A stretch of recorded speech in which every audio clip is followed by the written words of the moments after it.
Olá, tudo bem? Neste vídeo vamos voltar no tempo para aquele período incrível da história que já abordamos aqui no vídeo sobre estoicismo. Você já viu esse vídeo? Se não viu, clica aqui em cima.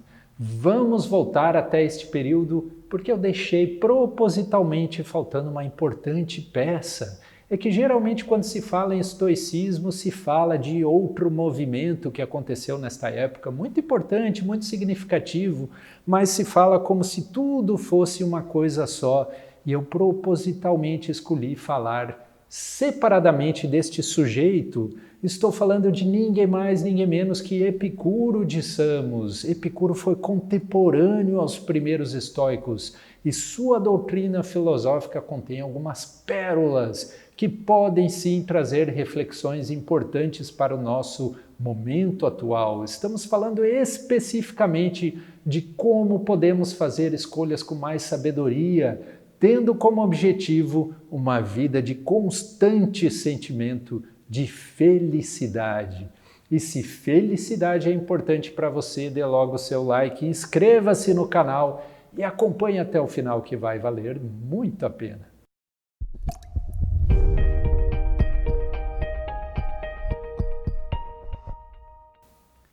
Então, o período da história é o mesmo. A Grécia estava sob dominação do Império Macedônio. A polis, que era a estrutura política das cidades que formavam a antiga Grécia, havia ruído. Havia então uma sensação de desamparo e insatisfação generalizada com a política.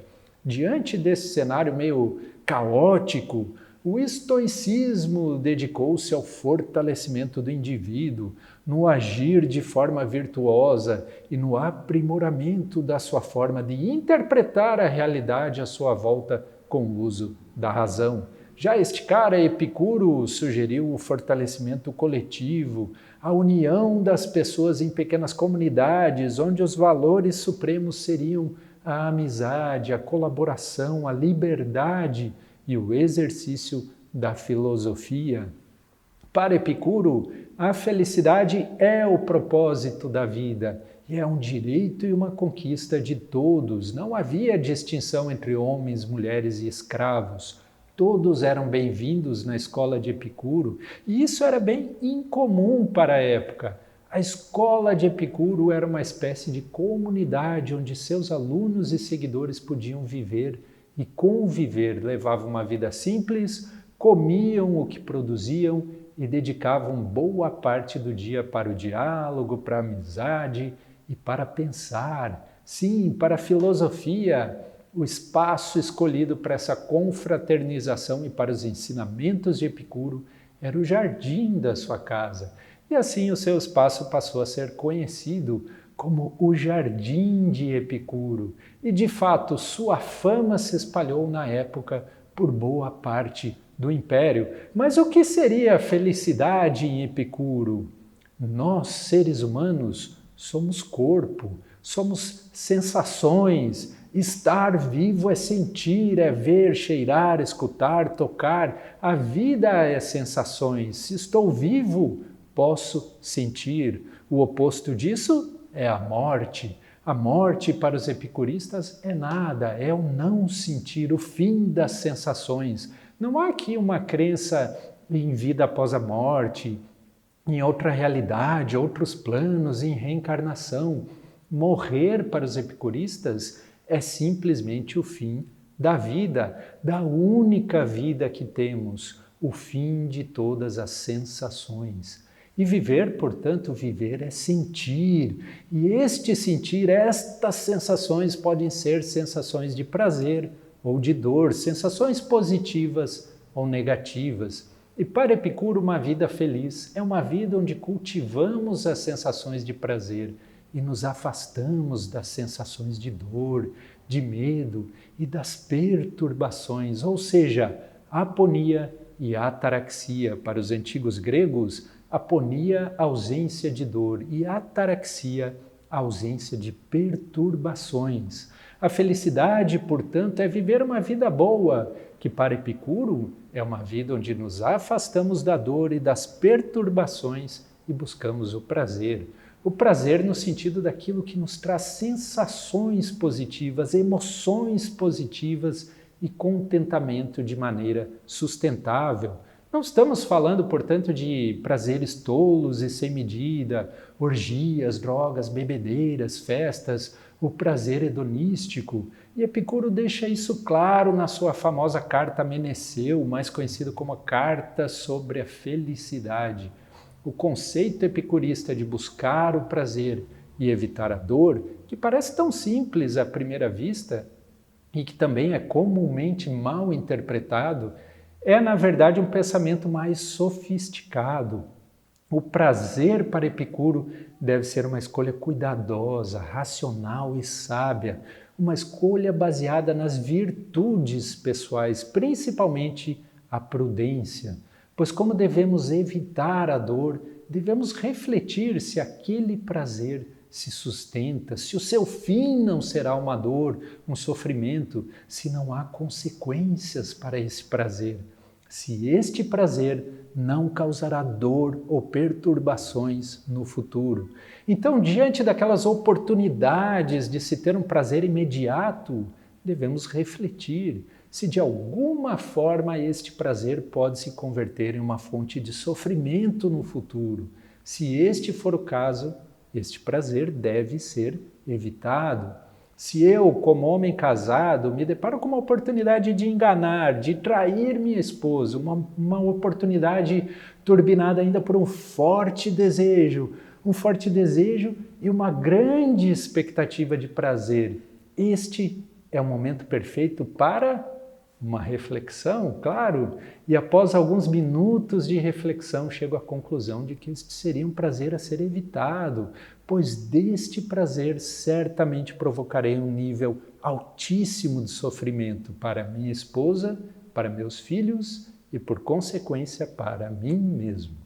A dor, a perturbação, a culpa, a possibilidade de dor futura é infinitamente superior às sensações de prazer que esse ato poderia me proporcionar. Se quero ter uma vida feliz, esta não é uma ação coerente com este objetivo.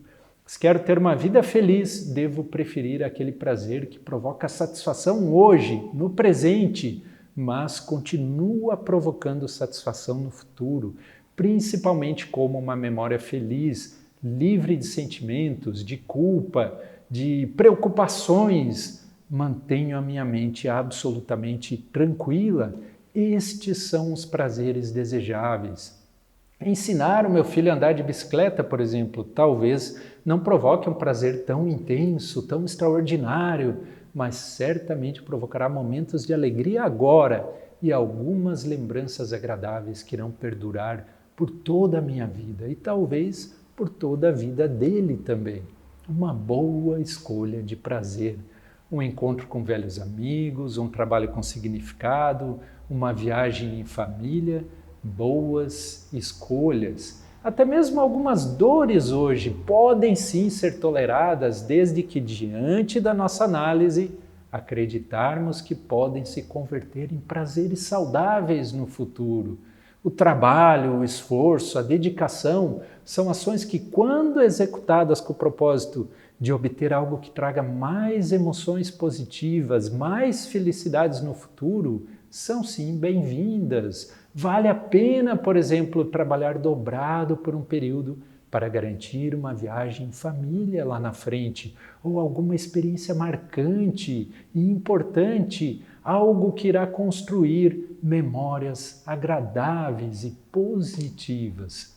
O mesmo para aquelas escolhas relacionadas à saúde. Vale a pena a dor de não comer cheeseburger todos os dias e optar por uma saladinha, um grelhadinho, algo não tão saboroso assim, mas sabendo que isso vai se converter em bem-estar e saúde no futuro.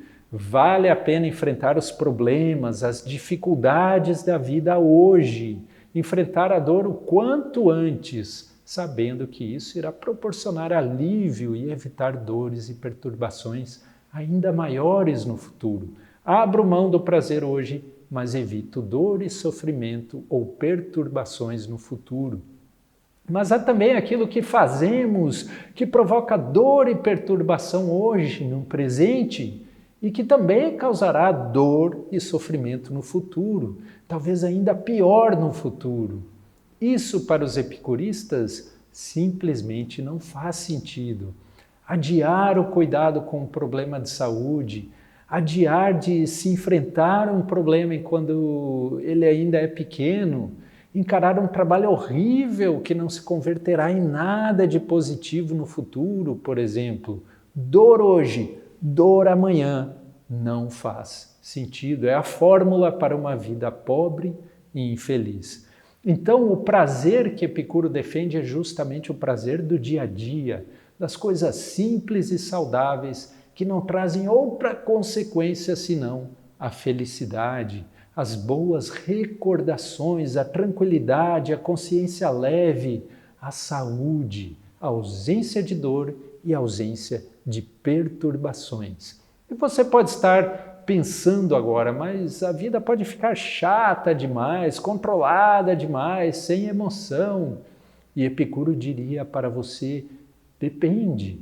Talvez você esteja acostumado a extrair prazer apenas de coisas intensas demais. Você já não vê mais graça nas coisas simples. E é aí que mora uma grande armadilha.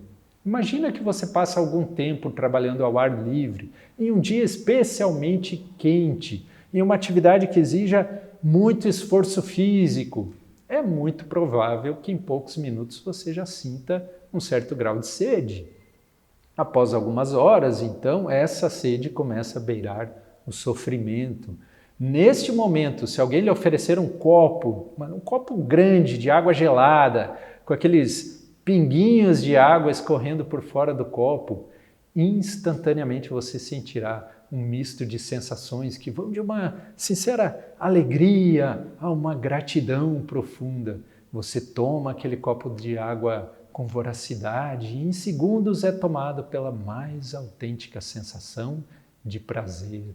Os desejos naturais e necessários para nós, aqueles que acalmam as dores do corpo, comer mata a fome, beber mata a sede, dormir revigora o cansaço, podem ser as mais autênticas formas de prazer quando damos real valor a isso. Além de que, obviamente, essas coisas são as mais acessíveis, mais baratas e mais fáceis de se conseguir.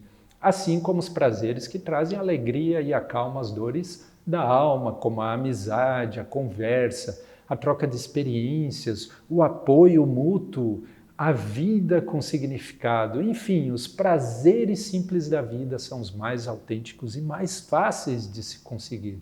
Conseguir extrair prazer das coisas simples da vida proporciona ainda mais um grande benefício que é a autossuficiência. Quanto menos você precisa para viver feliz, menos dependente você é de governo, de dinheiro, de consumo, de aprovação alheia. Enfim, menos dependente de fatores externos você se torna livre. Segundo Epicuro, devemos educar o nosso corpo e o nosso desejo a gostar do simples, apreciar e sentir prazer com o simples, aproveitar com satisfação o que nos é acessível, pois a armadilha aparece quando passamos a desejar aquilo que não nos é acessível, desejar o difícil, caro, extravagante, como se nossa felicidade só fosse possível a alcançar estes desejos, que na verdade são desejos desnecessários à nossa sobrevivência. Aí é que nos tornamos escravos desses desejos e ainda ficamos suscetíveis à frustração e ao desânimo. Quando refinamos demais o gosto, quando acostumamos com confortos exagerados, quando passamos a apreciar vorazmente prazeres cada vez mais intensos, ficaremos mais suscetíveis à frustração se acontecer de sofrermos algum tipo qualquer de privação. O mundo natural fica cada vez mais sem graça. Nossas expectativas de prazer ficam cada vez mais difíceis de serem alcançadas. E neste caso, experimentamos a dor em forma de sentimentos de frustração, apatia e tédio.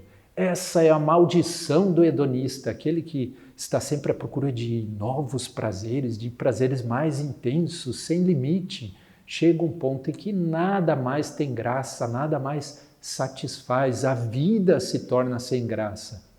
A ética de Epicuro, mais de 2000 anos depois, ainda nos proporciona a oportunidade de refletir sobre os caminhos que levam a uma vida de felicidade autêntica, o caminho onde somos livres para construir nosso próprio projeto de vida, valorizando o tempo que temos de vida, essa vida única que temos, onde valorizamos as boas relações humanas, de amizade, ajuda mútua, colaboração, e onde podemos fazer escolhas com sabedoria, valorizando os pequenos, simples e duradouros prazeres, o que chamamos hoje de emoções positivas, e nos afastando daquilo que inevitavelmente nos leva às dores e perturbações, tanto do corpo quanto da alma.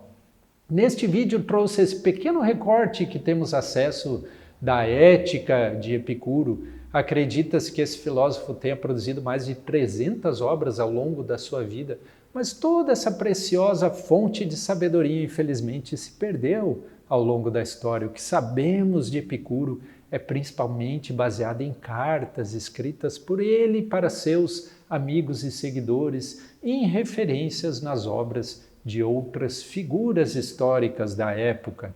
O Jardim de Epicuro se tornou famoso em todo o Império Macedônio, no qual a Grécia estava inserida, e pessoas vinham de todas as partes para conviver com os epicuristas, para conhecer e conversar com os epicuristas. Acampavam no jardim, ajudavam no cultivo de alimentos e participavam dos encontros de amizade, conversa, debate e troca de experiências e aprendizados.